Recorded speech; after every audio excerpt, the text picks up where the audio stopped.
Welcome back to the channel guys. I hope your all doing great. నేను కూడా బాగున్నాను. ఇంకో మంచి వీడియోతో మీ ముందుకు వచ్చేసాను.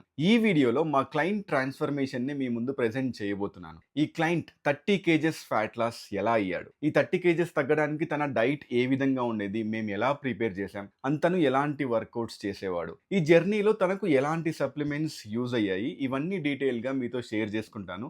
లాస్ట్ వరకు మిస్ అవ్వకుండా చూడండి. By end of this video మీకు ఒక క్లారిటీ వచ్చేస్తుంది. అసలు ఫ్యాట్ లాస్ అంటే ఏంటి, ఫ్యాట్ లాస్ కోసం మనం ఎలాంటి డైట్ ఫాలో అవ్వాలి, ఆ డైట్ లో ఎలాంటి ఫుడ్స్ తీసుకోవాలి, ఎలాంటి సప్లిమెంట్స్ యూజ్ అవుతాయి, ఇవన్నీ మీకు డీటెయిల్డ్ గా అర్థమవుతాయి. Let's get in to this video. So ఈ క్లయింట్ నేమ్ వచ్చేసి సాయి కిరణ్ అనమాట. మీలో చాలా మందికి ఐడియా ఉండే ఉంటుంది, తను కూడా ఒక యూట్యూబర్. సో సాయి కిరణ్ మన దగ్గర ఎన్రోల్ అయినప్పుడు తన వెయిట్ 126 కేజెస్. అప్పట్లో తను సాఫ్ట్వేర్ ఎంప్లాయీలా వర్క్ చేసేవాడు. So high stress and sedentary life style వల్ల చాలా ఫ్యాట్ గెయిన్ అయ్యారనమాట. సో మా దగ్గరకు వచ్చినప్పుడు తన ప్రైమరీ గోల్ వచ్చేసి ఫ్యాట్ లాస్ ఉండేది. సో మేము తనకు ఎడ్యుకేట్ చేసాం, అసలు ఫ్యాట్ లాస్ అన్నది ఏ విధంగా అవ్వాలి, సో ఫ్యాట్ లాస్ తో పాటు మనం మజిల్ గెయిన్ చేసుకుంటే బెనిఫిట్స్ ఏ విధంగా ఉంటాయి, సో ఇవన్నీ ఎక్స్ప్లెయిన్ చేసి మేము ఒక గోల్ ని సెట్ చేసుకున్నాం. సో ఈ గోల్ ఏంటంటే ఫ్యాట్ లాస్ అవుతూ మజిల్ కూడా గెయిన్ అవ్వాలి. దీన్నే మనం బాడీ రీకంపోజిషన్ అంటాం. సాయి కిరణ్ ప్లాన్స్ ని ప్రిపేర్ చేసే ముందు మేము చాలా ఫ్యాక్టర్స్ ని అనలైజ్ చేసుకున్నాం. ఫస్ట్ థింగ్ తన బాడీ వెయిట్ అవ్వచ్చు, తన గోల్స్ అవ్వచ్చు, తన డైటరీ ప్రిఫరెన్సెస్, తన ఫుడ్ హ్యాబిట్స్, తన లైఫ్ స్టైల్, ఇవన్నీ ఎందుకు కన్సిడర్ చేసాము అంటే మేము ప్రొవైడ్ చేసే ప్లాన్స్ హెల్తీగానే కాదు సస్టైనబుల్ గా కూడా ఉండాలన్నమాట. క్లయింట్ ని మనం ఎప్పుడూ ఒక కష్టమైన ప్లాన్ ఇచ్చి ఇబ్బంది పెట్టకూడదు. సో క్లయింట్ ఇష్టపడుతూ ఫాలో అయినప్పుడే కన్సిస్టెన్సీ అన్నది బిల్డ్ అవుతుంది. అప్పుడే క్లయింట్ ఇంట్రెస్ట్ చూపించి ఫాలో అవ్వగలరు, అప్పుడే రిజల్ట్ వస్తుంది. సో ఫస్ట్ థింగ్ మనం డైట్ ప్లాన్ ని ఏ విధంగా ప్రిపేర్ చేసుకున్నాము చెప్తా వినండి. డైట్ ప్లాన్ వరకు వచ్చేసరికి మనం మెయిన్ గా ఫోకస్ చేయాల్సింది required amount of calories. So basic గా ఫ్యాట్ లాస్ అవ్వాలి కాబట్టి తన క్యాలరీస్ అన్నవి మనం డెఫిసిట్ లో పెట్టుకోవాలి. So Sai Kiran body weight ని బేస్ చేసుకొని, తన యాక్టివిటీ లెవెల్స్ ని కన్సిడర్ చేసుకొని, తన లైఫ్ స్టైల్ ని ఆధారంగా తన మెయింటెనెన్స్ క్యాలరీస్ ని ఫిక్స్ చేశాం. సో ఆ మెయింటెనెన్స్ క్యాలరీస్ కంటే ఫస్ట్ డైట్ ప్లాన్ లో, మేము ఇచ్చిన ఫస్ట్ డైట్ ప్లాన్ లో ఒక 600 క్యాలరీస్ వరకు మాత్రమే డెఫిసిట్ లో ఉంచామన్నమాట. సో ఫస్ట్ ప్లాన్ ని ఆ విధంగా ప్రిపేర్ చేశాం. ఈ డైట్ ప్లాన్ లో ఫుడ్స్ ఏ విధంగా ప్రిపేర్ చేసామంటే, ఫస్ట్ థింగ్ సాయి కిరణ్ హైదరాబాద్ లో ఉంటాడు. సో మనకు హైదరాబాద్ లో ఉండే ఫుడ్స్ ఏవి చూసుకోవాలి, అండ్ సాయి కిరణ్ ఇష్టపడి తినే ఫుడ్స్ ఏవో అవన్నీ చూసుకున్నాం. తనకు ఇష్టం లేని ఫుడ్స్ అవన్నీ మనం డైట్ ప్లాన్ లో అవాయిడ్ చేయాలి. సో ఈ విధంగా ప్రతిదీ తనకు అనుకూలంగా ఉండేలా ఈ డైట్ ప్లాన్ ని మేము డిజైన్ చేసాం. By ensuring required amount of calories, అంటే ఫ్యాట్ లాస్ అవ్వడానికి తనకు కావాల్సిన క్యాలరీస్ ఎన్నో ఫిక్స్ చేసుకొని ఈ ఫుడ్ సోర్సెస్ అన్ని అలోకేట్ చేసుకున్నాం అనమాట. అండ్ ఈ డైట్ ప్లాన్ లో ముఖ్యంగా మనం కన్సిడర్ చేయాల్సింది ఏంటంటే, సాయి కిరణ్ ప్రతిరోజు ఎంత ప్రోటీన్ తీసుకోవాలి, ఎంత కార్బోహైడ్రేట్స్ తీసుకోవాలి, ఎంత ఫ్యాట్స్, ఫైబర్, వైటమిన్స్, మినరల్స్, ఇవన్నీ ప్రాపర్ గా ప్లాన్ చేసుకొని ఈ డైట్ ప్లాన్ ని డిజైన్ చేసామన్నమాట. సో ఈ డైట్ ప్లాన్ సెట్ అయింది, సాయి కిరణ్ కూడా నచ్చింది. నెక్స్ట్ మేము వర్కౌట్ ప్లాన్ ని ప్రిపేర్ చేయడం స్టార్ట్ చేసాం. డైట్ ని ఏ విధంగా అయితే కస్టమైజ్ చేసామో, వర్కౌట్ ప్లాన్ ని కూడా క్లయింట్ నీడ్స్ ని బట్టి మేము కస్టమైజ్ చేస్తాం. తన ట్రైనింగ్ ఎక్స్పీరియన్స్, అంటే ఇప్పుడు క్లయింట్ బిగినర్స్ కొంతమంది ఉండొచ్చు, ఇంటర్మీడియట్ లిఫ్టర్స్ కొంతమంది ఉండొచ్చు, అడ్వాన్స్ లిఫ్టర్స్ కూడా ఉండొచ్చు.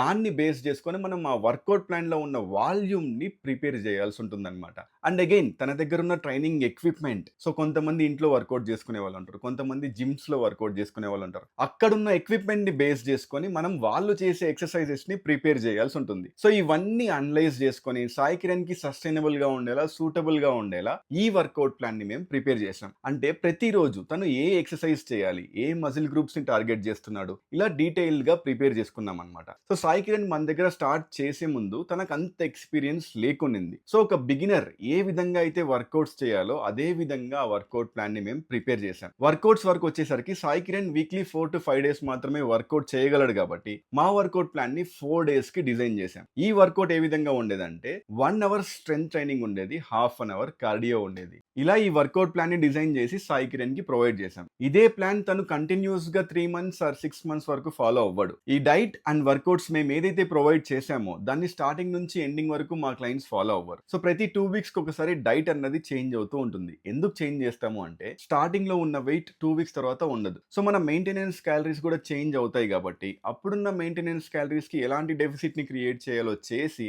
మేము తిరిగి తన ప్లాన్ ని అప్డేట్ చేసి ఇస్తాం. సో ఆ విధంగా ప్రతి 2 weeks కి ఒకసారి సాయి కిరణ్ కి కొత్త డైట్ వెళ్ళేది, తను కన్సిస్టెంట్ గా ఫాలో అయ్యేవాడు. వర్కౌట్స్ కూడా అంతే. ఒక్కో సైకిల్ 4 వీక్స్ ఉంటుంది. ఒక్కో సైకిల్ 3 వీక్స్ ఉంటుంది. ఒక్కో సైకిల్ 5 వీక్స్ ఉంటుంది. ఇలా ప్రతి సైకిల్‌కి మేము వర్కౌట్ ప్లాన్‌ని గూడా చేంజ్ చేసేవాళ్ళం. తను గూడా చాలా కన్సిస్టెంట్‌గా ఫాలో అయ్యేవాడు. సప్లిమెంట్స్ విషయానికొస్తే సాయి కిరణ్ బ్లడ్ వర్క్ చూసాక ఎలాంటి మైక్రో న్యూట్రియంట్ సప్లిమెంట్స్ అవసరం లేదనిపించింది. బట్ ప్రతిరోజు ప్రోటీన్ నీడ్స్‌ని మెయింటైన్ చేయడానికి జస్ట్ వే ప్రోటీన్‌ని మాత్రమే మేము సజెస్ట్ చేసాం. వైటమిన్ డి3 కూడా జస్ట్ మెయింటెనెన్స్ డోస్‌లో మాత్రమే మేము ప్రొవైడ్ చేసామన్నమాట. So vitamin D three and whey protein ఈ 2 సప్లిమెంట్స్ మాత్రమే సాయి కిరణ్ యూజ్ చేశాడు. ఈ 6 మంత్స్ ట్రాన్స్‌ఫర్మేషన్ జర్నీలో Sai Kiran 30 kgs fat loss అవ్వడానికి మేం చేసింది చాలా తక్కువ. ఇదంతా తన కన్సిస్టెంట్ ఎఫర్ట్స్ వల్లనే సాధ్యమైంది. తను ఎంత బిజీగున్నా, ఎన్ని క్లయింట్ కాల్స్ ఉన్నా, ఎంత బిజీ స్కెడ్యూల్ ఉన్నా కూడా తను ఏది మిస్ అవ్వకుండా ప్రతిరోజు ఫాలో అయ్యేవాడు. వీక్లీ 4 డేస్ డెఫినెట్లీ వర్కౌట్ చేసేవాడు. ప్రతిరోజు డైట్ ఇచ్చినట్టు ఫాలో అయ్యేవాడు. అండ్ ఈ డైట్ కష్టంగా లేదు కాబట్టే తను చాలా కన్సిస్టెంట్‌గా ఫాలో అయ్యేవాడనమాట. ప్రతిరోజు రైస్ తినేవారు, ప్రతిరోజు దోస, ఇడ్లీ అండ్ ప్రతిరోజు చపాతీ ఇవన్నీ డైట్‌లో ఉండేవి. తను కూడా చాలా కన్సిస్టెంట్‌గా ఫాలో అయ్యాడు కాబట్టే ఈ 6 మంత్స్‌లో 30 కేజెస్ ఆఫ్ ఫ్యాట్ లాస్ అయ్యారు. Not just fat loss. తన ప్లాన్‌లో హై ప్రోటీన్ ఉండేది. వర్కౌట్స్‌లో స్ట్రెంగ్త్ ట్రైనింగ్ కూడా యాడ్ చేశాం కాబట్టి ఫ్యాట్ లాస్ అవుతూనే మజిల్ కూడా గెయిన్ అయ్యారు. స్ట్రెంగ్త్ కూడా గెయిన్ అయ్యారు. దీనివల్ల ఏమవుతుంది అంటే మనం వెయిట్ లాస్ అవుతున్నప్పుడు జస్ట్ ఫ్యాట్ లాస్ మాత్రమే అవుతాం. మజిల్ మాస్ రిటైన్ అవుతూ లేదా మజిల్ మాస్ గెయిన్ అయినప్పుడు మనం అచీవ్ చేసే ఫిట్ లుక్ ఏదైతే ఉంటుందో చాలా డిఫరెంట్ గా ఉంటుంది. మజిల్ లాస్ అవుతూ ఫ్యాట్ లాస్ అయ్యారనుకోండి, మొహం అంతా చాలా పీక్కుపోయినట్టు, చాలా చిక్కిపోయినట్టు అన్హెల్తీగా కనిపిస్తాం. అలా కాకుండా ఫిట్ గా కనిపించాలి అంటే మీ డైట్ లో మస్ట్ అండ్ షుడ్ గా సఫిషియంట్ అమౌంట్ ఆఫ్ ప్రోటీన్ ని మీరు మెయింటైన్ చేయాలి. అండ్ మీరు ఫాలో అయ్యే డైట్ ప్లాన్ లో క్యాలరీస్ ఏవైతే ఉంటాయో, చాలా మంది చేసే తప్పు ఏంటంటే క్యాలరీస్ ని డ్రాస్టిక్ గా రెడ్యూస్ చేస్తూ ఉంటారు. అది చాలా తప్పు. దాని వల్ల కూడా మజిల్ లాస్ అయ్యే అవకాశాలు ఉంటాయి. సో మీరు డ్రాస్టిక్ గా క్యాలరీస్ ని రెడ్యూస్ చేయకుండా చాలా స్మార్ట్ గా రెడ్యూస్ చేస్తూ రావాలన్నమాట. అండ్ చాలా మంది చేసే ఇంకో మిస్టేక్ ఏంటంటే వర్కౌట్స్ అనేసరికి ఫ్యాట్ లాస్ కోసం జస్ట్ కార్డియో మాత్రమే చేస్తూ ఉంటారు. దీని వల్ల కూడా మజిల్ లాస్ అయ్యే అవకాశాలు ఉంటాయి. సో ఫ్యాట్ లాస్ అన్నది మీ గోల్ అయినప్పుడు డెఫినెట్లీ మీరు వెయిట్ ట్రైనింగ్ చేసి తీరాలి. అప్పుడే మీ బాడీ కంపోజిషన్ అన్నది హెల్తీగా ఇంప్రూవ్ అవుతుంది. That's about Sai Kiran's transformation. మీరు కూడా మా దగ్గర ఎన్రోల్ అయ్యి హెల్తీగా ట్రాన్స్ఫార్మ్ అవ్వాలనుకుంటే యూట్యూబ్ మెయిన్ పేజ్ డిస్క్రిప్షన్లో వెబ్సైట్ లింక్ ఉంటుంది. అక్కడికి వెళ్ళి ఎన్రోల్ అవ్వండి. మేమే మిమ్మల్ని కాంటాక్ట్ అయ్యి ఈ ప్రాసెస్ గురించి ఎక్స్ప్లెయిన్ చేశాక ప్రాసెస్ స్టార్ట్ అవుతుందన్నమాట. I hope you like this video. నచ్చుంటే లైక్ చేయండి, మీ ఫ్రెండ్స్తో కూడా షేర్ చేయండి. కొత్తగా ఎవరైనా చూస్తున్నట్టయితే please subscribe and support us. Thank you.